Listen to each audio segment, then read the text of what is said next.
നീഹാരമായി. രചന അഭിരാമി ആമി. അവതരണം ഷാഹുൽ മലയിൽ. ടീച്ചറ്.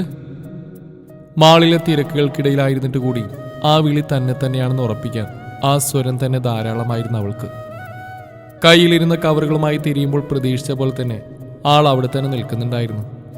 പക്ഷെ ആ രൂപം, അത് പ്രതീക്ഷകളെ തച്ചുടക്കുന്നതായിരുന്നു. താടിയും മുടിയുമൊക്കെ വല്ലാതെ നീണ്ടിരിക്കുന്നു. ഉറക്കമില്ലായ്മയാകാം, കണ്ണുകൾക്ക് ചുറ്റും ഒരു കരിനിഴൽ വീഴ്ത്തിയിരുന്നു. കവിളുകളിൽ ചുളിവുകൾ വീണിരിക്കുന്നു. മുടിയിലും താടിയിലും അവിടെ വെള്ളിനാരുകൾ സ്ഥാനം പിടിച്ചിരുന്നു. കണ്ണടക്ക് പിന്നിൽ ഒളിപ്പിച്ച ആ കണ്ണുകളിൽ വിഷാദം തളം കെട്ടിയിരുന്നു. അതിന്റെ പ്രതിഫലനം ആ ചിരിയിലും തെളിഞ്ഞു കാണാമായിരുന്നു. ആകമൊത്തം മാറ്റങ്ങൾക്കിടയിൽ മാറ്റമില്ലാതെ ഉണ്ടായിരുന്നത് മൂക്കിന് മുകളിൽ ആ കട്ടി ഫ്രെയിമുള്ള കണ്ണട മാത്രമായിരുന്നു. എന്ത് ടീച്ചർ ഇങ്ങനെ നോക്കുന്നത്? അവളുടെ നോട്ടം കണ്ടിട്ടാവാം വിഷാദം നിഴലിച്ചിരുന്നെങ്കിലും ഒരു ചിരിയോടെ തന്നെ അയാൾ ചോദിച്ചു. ഏയ് ഒന്നുമില്ല മാഷേ, ഞാൻ വെറുതെ മാഷിന്റെ മാറ്റങ്ങളൊക്കെ നോക്കിക്കാണിയായിരുന്നു. ഒരു പുൻചിരിയോടെയാണ് അവൾ മറുപടി നൽകിയത്. ടീച്ചർ മാറിയിരിക്കുന്നു ഒരുപാട്. അല്ലെങ്കിലും മാറ്റങ്ങൾ നല്ലതായാലും ചീത്തയായാലും അത് അനിവാര്യമല്ലേ ടീച്ചറെ? പുഞ്ചിരിക്കാൻ വ്രത ശ്രമിച്ചുകൊണ്ടുള്ള ആ ചോദ്യത്തിനും വിടർന്ന പുഞ്ചിരിയായിരുന്നു അവളുടെ മറുപടി. സുഖാണോ ടീച്ചറെ? ആ മാഷെ സുഖം. മാഷിനോ? ഫാമിലിയൊക്കെ സുഖമായിട്ടിരിക്കുന്നോ? ആ, അങ്ങനെയൊക്കെ അങ്ങ് പോകുന്നു ടീച്ചറെ. പിന്നെ ഫാമിലി അതങ്ങനെ ഒറ്റ വാക്കിൽ പറഞ്ഞ് അവസാനിപ്പിക്കാൻ കഴിയുന്ന ഒന്നല്ല. ടീച്ചറിന് സമയമുണ്ടെങ്കിൽ നമുക്കൊരു കാപ്പി പിടിച്ചിട്ട് പോവാം. ആ പിന്നെ എന്നാ മാഷെ, വർഷങ്ങൾക്ക് ശേഷം കണ്ടിട്ട് ഒന്ന് സംസാരിക്കാൻ പോലും നേരില്ലെങ്കിൽ നമുക്കിടയിലുണ്ടായിരുന്ന സൗഹൃദത്തിന് പിന്നെ എന്നാ വിലയാവുള്ളേ? വാങ്ങിക്കൂട്ടിയ സാധനങ്ങളൊക്കെ കൊണ്ട് മാളിന് പുറത്തിറങ്ങി അയാളുടെ കാറിലേക്ക് കയറുമ്പോൾ എന്താണ് തന്റെ മനസ്സിലെന്ന് ചികഞ്ഞെടുക്കാൻ ശ്രമിച്ചുകൊണ്ടിരിക്കുകയായിരുന്നു അവൾ.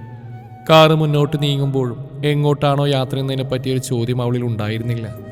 കാറ് കൃത്യമായി ചെന്ന് നിന്നത് ശാന്തമായ കായലോരത്തെ പഴയ അതേ സിമെന്റ് ബെഞ്ചിന് അരികിൽ തന്നെയായിരുന്നു. മാഷെ, എനിക്കൊരു കാര്യം പറയാനുണ്ടായിരുന്നു. പറടീസറെ, നമുക്കിടയിൽ എന്തിനാ ഒരു മുഖപുര? അത് മാഷെ, എനിക്ക് എന്തെങ്കിലും മാഷിന്റെ കൂടെ ജീവിച്ചാൽ മതിയെന്ന് തോന്നുക. മാഷെ കേൾക്കുന്നില്ലേ? നാളുകളായി ഉള്ളിൽ പേറിയിരുന്ന പ്രണയം തുറന്നു പറഞ്ഞിട്ടും അയാളിലെ മൗനം തന്നിലൊരു വിറയിൽ പടർത്തിയത് അറിഞ്ഞിട്ടും അലീന പതിയെ ചോദിച്ചു. ആ ഓ ടീച്ചറെ, ഞാൻ ആലോചിക്കുകയായിരുന്നു ടീച്ചറിനോട് ഇപ്പം എന്ത് മറുപടിയാണ് തരേണ്ടതെന്ന്. ബുദ്ധിമുട്ടാണീ വേണ്ട മാഷെ, അല്ലെങ്കിൽ നമുക്കിടയിൽ ഒരു പൈങ്കിളി പ്രേമത്തിന് ചാൻസ് ഇല്ലല്ലോ. ഓൺലൈൻ ലോകത്തിൽ നിന്ന് തുടങ്ങിയ നമ്മുടെ ബന്ധം ഇന്ന് ഇത്രത്തോളം വളർന്നു. പരസ്പര ഒരു സ്ഥാനവും നമുക്കിടയിൽ തന്നെയുണ്ട്. അതുകൊണ്ടൊക്കെയാവും സ്വന്തം ജീവിതത്തിൽ ഒരു കൂട്ടിനെ പറ്റി ചിന്തിച്ചു തുടങ്ങിയപ്പോൾ ആദ്യം തന്നെ മാഷിൻ്റെ മുഖമാണ് എൻ്റെ മനസ്സിലേക്ക് ഓടിയെത്തിയത്. അല്ലാതെ അതിനപ്പുറമൊന്നുമില്ല. പിന്നെ മാഷിനറിയാലോ ഞാൻ ഇങ്ങനെയൊക്കെയാണ്. എനിക്കൊന്നും മറച്ചു വെക്കാൻ അറിയില്ല മാഷേ. അതുകൊണ്ട് മാത്രം മനസ്സിൽ തോന്നിയത് പറഞ്ഞു. മാഷിന് താല്പര്യമില്ലെങ്കിൽ വിട്ടേക്ക്. പറയുമ്പോൾ ഇടയ്ക്കോ സ്വരമിടറിയെങ്കിലും മിഴികളിൽ പാട ചൂടിയെങ്കിലും അതൊക്കെയും തന്നിൽ തന്നെ കുഴിച്ചു മൂടിക്കൊണ്ട് ചിരിക്കാൻ ശ്രമിച്ചുകൊണ്ട് അവൾ പറഞ്ഞു. ഏയ് അതല്ല ടീച്ചറെ, ഇതൊക്കെ വെറും ഒരു ഇൻഫാക്ച്വേഷൻ ആവുന്നേ തരവുള്ളൂ. എങ്കിലും സത്യം പറഞ്ഞാൽ എൻ്റെ ജീവിതം ആരോടൊപ്പം വേണം തീരുമാനിക്കാനുള്ള സ്വാതന്ത്ര്യം എനിക്കുണ്ടായിരുന്നുവെങ്കിൽ തീർച്ചയായും എൻ്റെ ജീവിതം പങ്കിടാൻ ഞാൻ ക്ഷണിക്കുന്ന ടീച്ചറെ ആയിരുന്നേനെ. പക്ഷേ എന്താ മാഷി ഒരു പക്ഷേ? ഉള്ളിലൊരു അഗ്നിപർവ്വതം പുകയുമ്പോഴും സ്വരമിടറാതെ ശ്രദ്ധിച്ചുകൊണ്ട് അവൾ ചോദിച്ചു. ടീച്ചർക്കറിയോ, ഇതുവരെ എൻ്റെ ഒരു കാര്യത്തിൽ എൻ്റെ ഫാമിലിയുടെ ഒരു താല്പര്യങ്ങളെയും ഞാൻ മാനിച്ചിട്ടില്ല. പക്ഷേ എനിക്കൊരു കൂട്ടു തേടുന്നതിനുള്ള സ്വാതന്ത്ര്യം അത് ഞാൻ അവർക്ക് നൽകിയിട്ടുണ്ട്. ആ ഒരു വാക്കെങ്കിലും എനിക്ക് പാലിക്കണം ടീച്ചറെ. അല്ലെങ്കിൽ തന്നെ നമ്മളൊരുമിച്ച് ജീവിതം അത് നല്ലതിനല്ല. ഒരേ വള്ളത്തിലിരുന്ന് ഇരുദിശയിലേക്ക് തുഴയുന്നവരാണ് നമ്മൾ. വളരെ വിശാലമായൊരു ലോകത്തിൽ നിന്നൊരു പൊട്ടക്കുളത്തിലേക്കൊരു പറിച്ചടലിന് സമാനമാവാം എൻ്റെ ജീവിതത്തിലേക്കുള്ള ടീച്ചറിൻ്റെ കടന്നുവരവ്. കാരണം എന്നെ എനിക്ക് തന്നെ അറിയില്ല ടീച്ചറെ. എനിക്ക് എന്നിലപ്പുറം ഒരാളെയും കരുതാൻ കഴിയില്ലടോ. എന്തോ എൻ്റെ ക്യാരക്ടർ അതങ്ങനെയാണ്. ചിലപ്പോൾ എനിക്കെന്നെ തോന്നാറുണ്ട്, കോരിച്ചൊരിയുന്ന മഴയിൽ കുത്തിയൊരിച്ചൊഴുകുന്ന കലക്കവെള്ളത്തിലെ കടലാസ് തോണിയാണ് ഞാനെന്ന്. അങ്ങനെയുള്ള എന്നിലേക്ക് വരേണ്ടവളല്ല ടീച്ചറെ താൻ.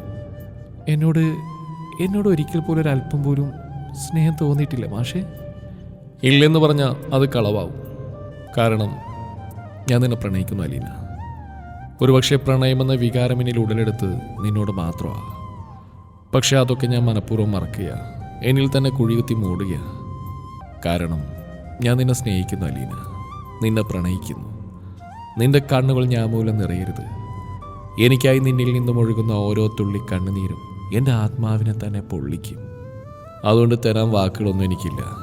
ഒന്ന് മാത്രം, കാത്തിരിക്കരുത്, കണ്ണീരൊഴുക്കരുത്. ഏയ് ഇത്രക്കൊന്നും പറയണ്ട മാഷേ. മാഷ് പറഞ്ഞ പോലെ തന്നെ ഇത് വെറുതെ എൻ്റെ ഒരു കൗതുകം തന്നെയാവും. അല്ലെങ്കിൽ മാഷിനൊപ്പം ചേർന്നവളല്ല ഞാൻ. മാഷ് എപ്പോഴും പറയാറുള്ള പോലെ കുട്ടിക്കളി മാറാത്തൊരു പെണ്ണ്. ഇതെൻ്റെ ഒരു കുട്ടിക്കളിയായി കരുതിയാൽ മതി. 1-2 ദിവസങ്ങൾ മാത്രം ആയുസുള്ള വെറുമൊരു കുട്ടിക്കളി. എന്നാൽ ഞാൻ വരട്ടെ മാഷേ, ഇച്ചിരി പണിയുണ്ടായിരുന്നു. അവളുടെ ഉള്ളറിഞ്ഞ പോലെ മറുവശത്ത് നിന്ന് അനുവാദമായൊരു മുകളിലെത്തിയതും ഫോൺ കട്ട് ചെയ്യുമ്പോൾ വാക്കുകൾ കൊണ്ട് മുറിവേറ്റ ഹൃദയത്തിലേക്ക് കണ്ണീരിൻ്റെ ഉപ്പിറ്റിച്ച് സ്വയം ഉരുകി ഒലിക്കാനുള്ള ആർത്തിയായിരുന്നു അവളിൽ. പറഞ്ഞോ അലിനി. നാളുകളായി ഉള്ളിനെ നീട്ടിയിരുന്ന പ്രണയം ഇന്ന് തുറന്നു പറയുമെന്ന് തീർച്ച പറഞ്ഞു പോന്നിട്ട് ഇതുവരെ ഒരു വിളിച്ചല്ലാത്തതുകൊണ്ടാവും. കോൺഫറൻസ് കോളിനപ്പുറമിരുന്ന സൗഹൃദത്തിനും അപ്പുറം ആത്മാവിൽ തന്നെ അലിഞ്ഞു ചേരപ്പെട്ട എൻ്റെ പ്രിയപ്പെട്ട 3 പേരിൽ ഒരാൾ ചോദിച്ചു. അല്ലെങ്കിൽ അവർക്കും ആകാംക്ഷ കാണാതിരിക്കുമോ? മാഷി എന്ന വികാരം എന്നിൽ വേരോടി തുടങ്ങിയ കാലം മുതൽ തന്നെ മാഷിനൊപ്പമുള്ള എൻ്റെ സ്വപ്നങ്ങൾക്ക് കാവലായിരുന്നവരല്ലേ അവർ. ആരെയാണോ പ്രാണന്റെ പാതിയാക്കിയത്, അവനിലും അധികം എന്നിൽ എത്രത്തോളം അവൻ വേരോടിയിരുന്നുവെന്ന് അറിഞ്ഞവരല്ലേ എൻ്റെ ഹൃദയത്തോട് ചേർക്കപ്പെട്ട ഈ മാരണങ്ങൾ. നീ എന്നടി കോപ്പി ആലോചിച്ചു കൂട്ടുന്നത്? നീ കാര്യം പറഞ്ഞേ. സമാധാനമായിട്ടൊന്ന് ചിന്തിക്കാൻ പോലും സമ്മതിക്കാതെ എന്നിലെ ചിന്തകൾ പോലും തുരന്നെടുക്കുന്ന മെനകെട്ടതുങ്ങൾ. 3 ഒരുമിച്ചായിരുന്ന അടുത്ത ചോദ്യം. പറഞ്ഞു. എന്നിട്ടെന്താ? 24 വയസ്സിലും കുട്ടികളി മാറാത്ത ഈ പൊട്ടിപ്പണിനോട് പ്രണയമുണ്ട്. പക്ഷേ എനിക്ക് വേണ്ടി തന്നെ എൻ്റെ ചിരി മായാതിരിക്കാനായി മാത്രം എല്ലാം മറക്കുകയാണെന്ന്. എൻ്റെ ചിരിക്ക് പിന്നിലെ കാരണം അയാളാണെന്ന്, എൻ്റെ ആനന്ദം അയാളിലാണെന്ന്. തകരാൻ പോകുന്ന ആ വഞ്ചിയോടൊപ്പം തകർന്നറിഞ്ഞാൽ മതി ഈ പെണ്ണിനെന്ന് ഇനി എങ്ങനെ ഞാൻ ആ മനസ്സിനെ ബോധ്യപ്പെടുത്തൂടി? എന്നിലെ ശക്തിയും അശക്തിയും ഒരുപോലെ കണ്ടിട്ടുള്ള അവരിലേക്ക് എൻ്റെ നൊമ്പരങ്ങളുടെ കെട്ടഴിക്കുമ്പോൾ അല്പസമയം അവരും മൗനമായിരുന്നു. പാവങ്ങൾ വാക്കുകൾ പെറുക്കിക്കൂട്ടുകയാവാം എന്നെ നോവിക്കാതെ എന്നിലേറ്റ നൊമ്പരത്തെ തുടച്ചു മാറ്റാൻ. പിന്നെയും ഞാൻ മാഷിൻ്റെ സുഹൃത്തായിരുന്നു. മാഷിനെ കേൾക്കുന്ന, മാഷിൻ്റെ തത്വചിന്തകൾക്ക് കൂട്ടിരിക്കുന്ന നല്ലൊരു സുഹൃത്ത്. മറന്നുവെന്ന് അഭിനയിച്ച് തുടങ്ങിയപ്പോഴായിരുന്നു എന്നെ തേടി വീണ്ടും ആ സന്ദേശം എത്തിയത്. ടീച്ചറെ, ഒരു വിശേഷമുണ്ട്. എന്താ മാഷേ? എൻ്റെ വിവാഹം ഉറപ്പിച്ചു ടീച്ചറെ. അപ്പൻ്റെ തീരുമാനാ. ആള് ടീച്ചറാ കേട്ടോ. ആഹാ, നല്ല വിശേഷമാണല്ലോ മാഷേ. അതെ ടീച്ചറെ, വിവാഹം ഉടനെ ഉണ്ടാവും. അതും അപ്പൻ്റെ ഒരു നിർബന്ധം. ആ മാഷേ, അതല്ലേ നല്ലത്. എന്നാലും കെട്ടിന് ഞാൻ വരും, എൻ്റെ സ്വപ്നങ്ങളെ സ്വന്തമാക്കുന്നവളെ കണ്ണു നിറയെ കാണാൻ. എന്താണ് ടീച്ചറെ, വന്നപ്പോൾ മുതൽ ആലോചനയാണല്ലോ. ഇടുപ്പിൽ മുറുകിയ കൈകളോടൊപ്പം കേട്ട ചോദ്യമായിരുന്നു അലീനയെ വർഷങ്ങൾക്ക് മുമ്പ് തിരികെ കൊണ്ടുവന്ന്. എബിച്ച, നാളെ എൻ്റെ പുരയിടം വരെ ഒന്ന് വരുമോ? എങ്ങോട്ടാടോ? ചങ്ങനാശ്ശേരി വരെ. എനിക്ക് വേണ്ടപ്പെട്ട ഒരാളുടെ വിവാഹം നാളെ. പോകണം. പോയി ചടങ്ങുകളൊക്കെ കണ്ണു നിറയെ കാണണം. അതാരടോ അത്ര സ്പെഷ്യൽ ഒരാൾ? മാഷിൻ്റെ വിവാഹം നാളെ. ഒരു കുശലാന്വേഷണം പോലെയുള്ള എബിയുടെ ചോദ്യത്തിന് മറുപടി പറയുമ്പോഴേക്കും കരഞ്ഞുപോയിരുന്നവൾ ഒരു നിമിഷം എബിയൊന്ന് വല്ലാതെയായി. എന്താണ് അവൾക്കൊരു മറുപടി നൽകുകയെന്നറിയാതെ ഒരു നിമിഷം അവൻ എന്തോ ഓർമ്മിച്ച് അങ്ങനെ ഇരുന്നു. അല്ലെങ്കിൽ അവളുടെ വാക്കുകളിലൂടെ മാഷിനോടുള്ള അയാളുടെ മാത്രം ടീച്ചറിൻ്റെ പ്രണയം അയാളിലും മുന്നേ അതിലും തീവ്രമായി അറിഞ്ഞവനെങ്ങനെ തകർന്നടിഞ്ഞു നിൽക്കുന്ന ആ പെണ്ണിനോടൊന്നും ചിന്തിക്കാതെ സംസാരിക്കാൻ കഴിയും? അവളുടെ ഏങ്ങലുകൾക്ക് ഒപ്പിച്ചികളുകൾ പോലെ ചെവി തുളച്ച് കയറിയപ്പോഴായിരുന്നു അവനത് ചോദിച്ച്. ഏയ് അല്ലേ ബിച്ച, ഞാൻ വെറുതെ ഇങ്ങനെ. കരരുതെന്ന് പറയില്ല അലീന. കാരണം ഈ പറയുന്ന ഞാനൊരിക്കലും ഇതിനപ്പുറം നെഞ്ചുപൊട്ടി കരഞ്ഞതാ. അല്ലേലും ഈ സ്നേഹം അങ്ങനെയാണോ? അത് നമുക്ക് കിട്ടിയില്ലെങ്കിലും ചിലപ്പോൾ നമ്മൾ സഹിക്കും. പക്ഷേ നമുക്ക് വരാതെ മറ്റൊരാളിലേക്ക് പോകുമ്പോൾ നമുക്കത് സഹിക്കാൻ ഒക്കുകയല്ല. അപ്പോൾ എത്രയൊക്കെ ബോൾഡായാലും കണ്ണുകൾ നിറഞ്ഞു പോകും. അതുകൊണ്ട് ആരുതൊന്നും പറയുന്നില്ല, എങ്കിലും സഹിക്കണം അലീന. പറയുമ്പോൾ എബിയുടെ സ്വരമേറെ നേർത്തിയിരുന്നു. അല്ലെങ്കിലും ഒരിക്കൽ തകർന്ന ഹൃദയങ്ങൾക്കാവുമല്ലോ തകർച്ചകൾ വേഗത്തിൽ തിരിച്ചറിയാനുള്ള കഴിവ്. എന്നാലും ലഭിച്ച ഞാനെങ്ങനെ? ഞാനൊരു പെണ്ണെ ലഭിച്ച എൻ്റെ ചങ്ക് പൊട്ടു. എന്നെക്കൊണ്ട് താങ്ങാൻ പറ്റുന്നില്ല. എന്നിൽ എന്ത് കുറവാ ലഭിച്ച മാഷി കണ്ട്? എൻ്റെ സ്നേഹം കളവായിരുന്നോ? ഹൃദയമീർന്നു മുറിക്കുന്ന വേദനയിൽ പൊട്ടിക്കരഞ്ഞു പോയ അവൾക്ക് ആശ്വാസമാകാൻ പാകത്തിന് ഏത് വാക്കുകൊണ്ട് തന്നിലെന്ന് ചെയ്യുകയായിരുന്നു എബി. അപ്പോൾ എന്നെ ഒരു പങ്കാളിയായി കാണാൻ കഴിയില്ലെന്ന് മാഷ് പറഞ്ഞു മുതൽ ഒഴിഞ്ഞു മാറിയത് ലഭിച്ച ഞാൻ അപ്പോഴെങ്കിലും വീണ്ടും എന്നെ തേടി വരാതിരുന്നുണ്ടായിരുന്നോ മാഷിന്? കുറച്ച് പ്രയാസപ്പെട്ടിട്ടായിരുന്നെങ്കിൽ പോലും ഇത്രമേൽ തകരും മുമ്പ് മറന്നു തുടങ്ങിയല്ലായിരുന്നു ഞാൻ. അതിനുപോലും സമ്മതിക്കാതെ വീണ്ടും തേടി വന്നപ്പോൾ ഇവിടേക്ക് എന്നിലൊരു പ്രതീക്ഷ വളർന്നു പോയി ലഭിച്ച. എന്നിട്ടിപ്പോൾ തന്നെ നിസ്സാറായിട്ട് എന്നെ വിവാഹം ക്ഷണിക്കാൻ മാത്രം ക്രൂരനായിരുന്നോ എൻ്റെ മാഷ്? കണ്ണീരിനിടയിലും ഒരു ഭ്രാന്തിയെപ്പോലെ ഉത്തരങ്ങളേതും പ്രതീക്ഷിക്കാതെ വീണ്ടും വീണ്ടും അവൾ ചോദ്യങ്ങൾ ചോദിച്ചുകൊണ്ടേയിരുന്നു. ക്ഷമയോടെ അവളെ കേൾക്കുന്നതിനിടയിലും 1.5 വർഷങ്ങൾക്ക് മുമ്പ് കണ്ടുമുട്ടിയ അലീന ഇൽസ ഇബ്രാഹിം എന്ന കിളിക്കാംപെട്ടി പെൺകുട്ടിയെ ഓർമ്മത്താളുകൾ തിരഞ്ഞുകൊണ്ടിരിക്കുകയായിരുന്നു എബിൻ. അപ്പോൾ 1.5 വർഷങ്ങൾക്ക് മുമ്പ് പള്ളിയുമായി ബന്ധപ്പെട്ട ഏതോ ഒരു മീറ്റിംഗിൽ വെച്ചായിരുന്നു അപ്പനൊപ്പം വന്ന ആ പെൺകുട്ടിയെ താൻ ശ്രദ്ധിച്ച്.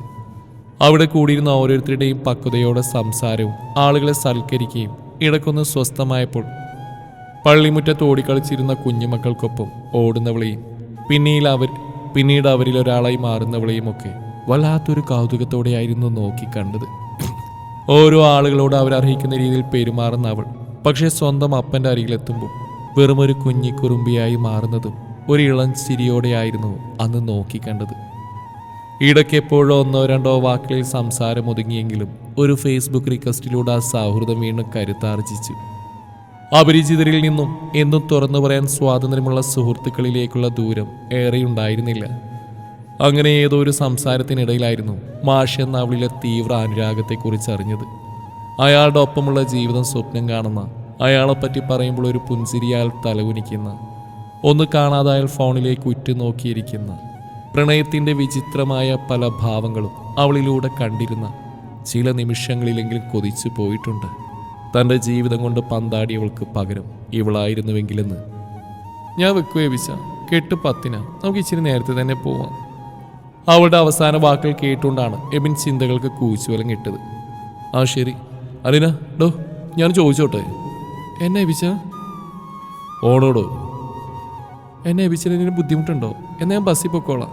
ഛേ അതല്ലടൂ, ഇനി അതുകൂടി കണ്ട് വേദനിക്കണോ? വേണേപ്പിച്ച ആ ചടങ്ങ് എനിക്ക് കാണണം. ഇനി മാഷിനെ ഓർമ്മ വരുമ്പോഴൊക്കെ അതും എന്നിലേക്ക് ഓടിയെത്തണം.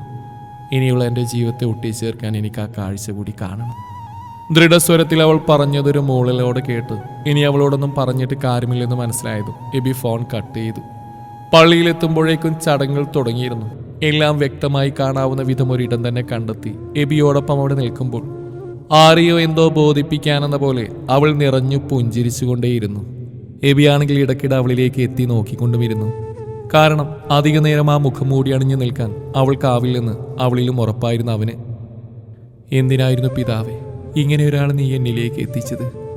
എന്തിനായിരുന്നു അതൊരു മോഹമായി എന്നിൽ വേരുകൾ ആഴ്ത്തിയത്? ഒഴിഞ്ഞു മാറിയിട്ടും തേടി വന്നത് എന്തിനായിരുന്നു? എൻ്റെ ഹൃദയം ഇത്രമേൽ തച്ചുടച്ചത് എന്തിനായിരുന്നു?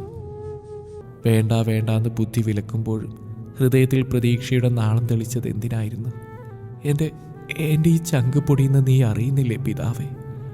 മുറിവേറ്റ എൻ്റെ ആത്മാവിൻ്റെ നിലവിളിക്ക് മുന്നിൽ അവിടുന്ന് എന്തേ കാതുകൾ കൊട്ടിയടച്ചു? അത്രമേൽ നിന്റെ വെറുപ്പിന് പാത്രമായോ ഈ ഉള്ളവൾ? ഞാൻ കൊതിച്ച മിന്ന് മറ്റൊരാൾ ഏറ്റുവാങ്ങുന്ന നേരിൽ കണ്ട് എന്നെ തന്നെ സ്ഫുടം ചെയ്തെടുക്കാമെന്ന മൂഢധാരണയിലാണ് ഞാൻ ഇങ്ങോട്ട് ഇറങ്ങി തിരിച്ച്. പക്ഷെ പിതാവേ എനിക്കതിനാവുന്നില്ലല്ലോ. എൻ്റെ ചങ്ക് പൊട്ടിപ്പോവും, ശ്വാസം പോലും ഒരുപക്ഷെ നിലച്ചു പോവും. എനിക്ക് താങ്ങാൻ വയ്യല്ലോ പിതാവേ. ഹൃദയമാർത്ത് വിളിക്കുമ്പോഴും വിറക്കുന്ന അതരങ്ങൾക്കപ്പുറമെല്ലാം തടഞ്ഞിരുന്ന അവളിൽ നിന്നും എപ്പോഴോ ഒരേങ്ങൽ ഉയർന്നപ്പോഴായിരുന്നു തിരുസ്വരൂപത്തിലേക്ക് മാത്രം മിഴിയൂന്നി നിന്നവളിലേക്ക് എബിൻ വീണ്ടും നോക്കിയത്. അതേ നിമിഷം തന്നെയായിരുന്നു ശരീരത്തിൻ്റെ ബലം നഷ്ടമായിട്ടെന്ന പോലെ ഒരാശ്രയത്തിനായി വായുവിലാകെ കൈകൾ കൊണ്ട് തുഴഞ്ഞ് അവൾ മുന്നോട്ട് ആഞ്ഞു പോയത്. അലീന! ഒരു വിളിയോടെ അവൾ ഇടുപ്പിൽ ചുറ്റിപ്പിടിച്ച് തന്നോട് ചേർക്കുമ്പോഴും പൂർണ്ണമായും ബോധം മറഞ്ഞതറിഞ്ഞ് കൈകളിൽ കോരിയെടുത്ത് ആളുകളുടെ തുറിച്ചു നോട്ടം അവഗണിച്ചുകൊണ്ട് പുറത്തേക്ക് നടക്കുമ്പോഴും അണയാൻ പോകുന്ന ദീപത്തിൻ്റെ ആളിക്കത്തലിന് സമമായി അത്രമേൽ ഭ്രാന്തമായി തൻ്റെ ഹൃദയം ഇടിക്കുന്നത് എന്തിനെന്ന ചോദ്യത്തിനുത്തരം അവന് തന്നെ അറിയില്ലായിരുന്നു.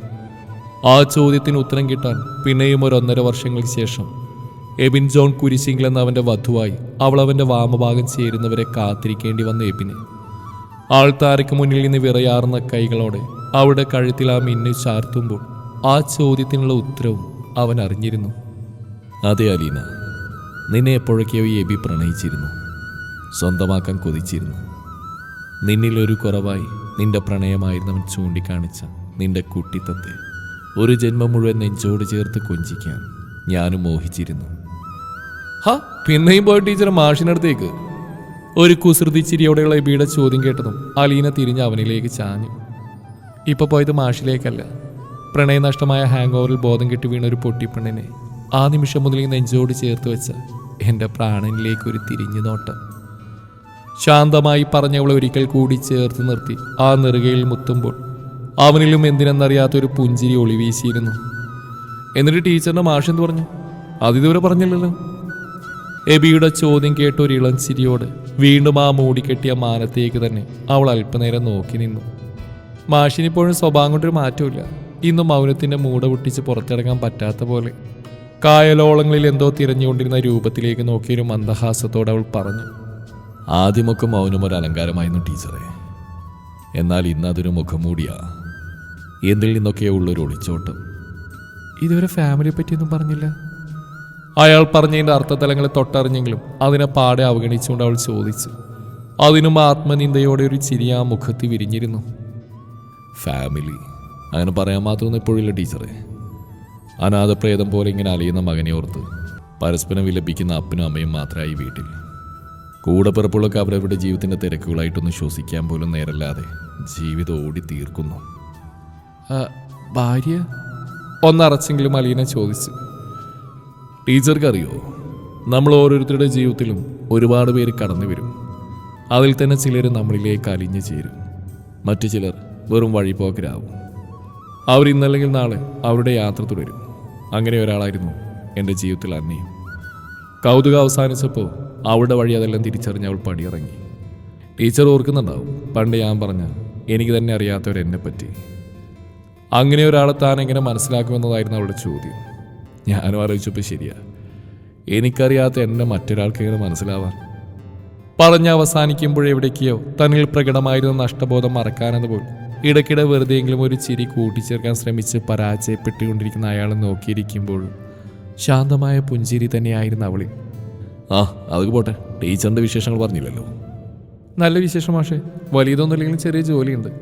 കൗമാരത്തിൻ്റെ അന്ത്യത്തിൽ നിന്ന് യൗവനത്തിൻ്റെ ആദിയിലേക്കുള്ള യാത്രയിൽ ഇടറി വീഴാവുന്ന പെൺകുട്ടികൾക്ക് മോട്ടിവേഷൻ ക്ലാസ്സുകളൊക്കെ ആയിട്ട് പോകുന്നു. പിന്നെ പണ്ടത്തെ മോഹം പോലെ അനാഥത്വത്തിൻ്റെ പടുവിൽ വീണ് ഒരു പെൺകുഞ്ഞിനെ ഏറ്റെടുത്ത് സംരക്ഷിക്കുന്നുണ്ട്. അന്നൊരിക്കലും മാഷ് പറഞ്ഞ പോലെ തന്നെ ഒരാൾ കർത്താവിൻ്റെ തുണിയുമാക്കി. എൻ്റെ അപ്പയ്ക്കും അമ്മയ്ക്കും എന്നിലും പ്രിയപ്പെട്ട എൻ്റെ എബിച്ചൻ. ഞാനായി തന്നെ ജീവിച്ചുകൊണ്ടിരിക്കുന്ന സന്തുഷ്ടമായ കുടുംബജീവിതം. പിന്നെ ചെറിയൊരു വിശേഷം കൂടിയുണ്ട്. ഒരു കുഞ്ഞെബിയോ കുഞ്ഞാലിയോ ഞങ്ങളിലേക്ക് വരാൻ പോകുന്നു. ഉടുത്തിരുന്ന കോട്ടൺ സാരിക്ക് മുകളിലൂടെ ഒട്ടിയ വയറിൽ തലോടി ലഹരി നിറഞ്ഞൊരു ആനന്ദത്തോടെ പറയുന്നവളെ അത്ഭുതത്തോടെ നോക്കിയിരിക്കുകയായിരുന്നു അയാളപ്പോൾ. സമയം ഒരുപാടായി, ഞാനീ ചെല്ലട്ടെ മാഷേ. ഇതുപോലെ എവിടെയെങ്കിലും വെച്ച് ഇനിയും കാണാം. പിന്നെയും നീണ്ട സംസാരങ്ങൾക്കൊടുവിൽ യാത്ര പറഞ്ഞെണീറ്റ് അവളെ നോക്കി അയാൾ വെറുതെയൊന്ന് പുഞ്ചിരിച്ചു. അവൾ ഒരുപാട് മാറിയിരിക്കുന്നു, രൂപം കൊണ്ടും ഭാവം കൊണ്ടും. കുട്ടികളി മാറാത്ത ഒരു പെൺകുട്ടിയിൽ നിന്നും പക്വമതിയായ ഒരു ഭാര്യയും അമ്മയും അതിലുപരി ഒരു വ്യക്തിയുമായിരിക്കുന്നു. എൻ്റെ മൂഢധാരണകൾ കൊണ്ട് ഞാൻ നേടിയ നഷ്ടങ്ങളുടെ കൂട്ടത്തിലെ ആദ്യത്തെ ഏട് അലീന. മൗനം സമ്മതമായിടത്ത് കായലിൽ നിന്ന് വീശിയടിച്ചുകൊണ്ടിരുന്ന പായലിൻ്റെ മണമുള്ള കാറ്റിനെ കീറി മുറിച്ചുകൊണ്ട് അവൾ നടന്നു നീങ്ങുമ്പോൾ അയാളുടെ ഉള്ളിൽ വിളിച്ചു പറഞ്ഞു. മണിക്കൂറുകൾക്ക് മുമ്പ് നടന്ന കൂടിക്കാഴ്ച വിവരിച്ചുകൊണ്ട് പെയ്തു തോർന്ന മാനത്തേക്ക് നോക്കി ചുണ്ടിലെ പുഞ്ചിരി ഒട്ടും തന്നെ മങ്ങാതെ നിൽക്കുന്നവളെ നോക്കി എബിനും വെറുതെയൊന്ന് പുഞ്ചിരിച്ചു. ചിലതൊക്കെ അങ്ങനെയാണ്, അർഹമായ കൈകളിൽ എത്തുമ്പോഴേ അതിൻ്റെ മൂല്യം തിരിച്ചറിയപ്പെടൂ. വെറുമൊരു കഥയ്ക്കായി ഒരിക്കൽ ചുട്ടരിക്കപ്പെട്ട ഓർമ്മകളുടെ ശവകുടീരത്തിലേക്ക് വീണ്ടും സഞ്ചരിച്ച എൻ്റെ പ്രിയപ്പെട്ടവൾ. കഥയിലെങ്കിലും ഒരു ചേരൽ സ്വപ്നം കണ്ടിരുന്ന അലീന, നിന്നോട് ഇതേ പറയാനുള്ളൂ. നിന്റെ മൂല്യം തിരിച്ചറിയപ്പെടുന്ന കൈകളിൽ തന്നെ നീ എത്തുന്നതാണ് എനിക്കിഷ്ടം. അല്ലാതെ നൈമിഷികമായ നിന്റെ സന്തോഷങ്ങൾക്ക് വേണ്ടി പോലും നിന്റെ ശോഭ കെടുത്തുന്ന ഇരുളിലേക്ക് നിന്നെ വലിച്ചെറിയാൻ വയ്യ പെണ്ണെ.